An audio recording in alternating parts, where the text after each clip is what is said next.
look like a fucking Brussels sprout, but I was just doing my hair. I love doing my hair in silence. I get my best thoughts, honestly, when I'm doing my hair. Or if I'm doing my makeup or like skincare, like, I don't know. It's just a thing. But what I was going to say is, it is so important to communicate. I have learned that lack of communication ruins so many good things in life. And when people are scared of being vulnerable and people are scared of letting their emotions out because they're afraid of getting hurt, it just ends up with you getting hurt. Like, you just play yourself, you know? Anytime I've held back and not fully communicated my thoughts and feelings, I've played myself 1000% of the time. Because how the fuck is someone supposed to read my mind? How are they supposed to know where I'm at, how I feel?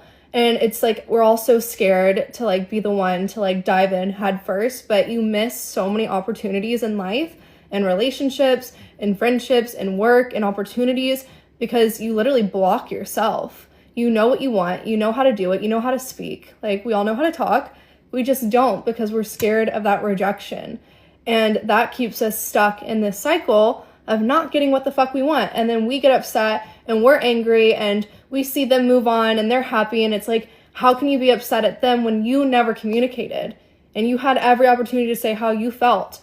Or, you know, you see someone else get that job and you're like, why the fuck? Like, you know, I wanted that. But it's like, you didn't apply. You didn't go talk to the manager. You didn't try to get that job because you were so scared of the rejection that you ultimately end up rejected, you know? And I used to do this to myself. If you've heard me speak at any of my talks, any of my webinars, I used to cock block the absolute shit out of myself because I was so scared of not being enough. Like, if I was studying, you know, really hard for a test, like, I would purposely like not study the day before so that if I didn't get a perfect score, I wouldn't look at myself and be like, you know, you're fucking stupid. Like, you gave it your all and still you failed. I'd be like, you know what? I probably would have gotten a better grade if I'd studied last night, like the night before. So I'd do things like 80 to 90%, but never 100%, because if I did 100% and still lost, it would have absolutely destroyed me. And so I stayed in this mediocre cycle, mediocre life, mediocre jobs, mediocre friendships, mediocre everything, until one day I was like, no, I'm going to give it my all. And like, what's the worst that can happen? That I can win, you know? So you can't expect to put in 80% and get 100% result. It just doesn't work like that.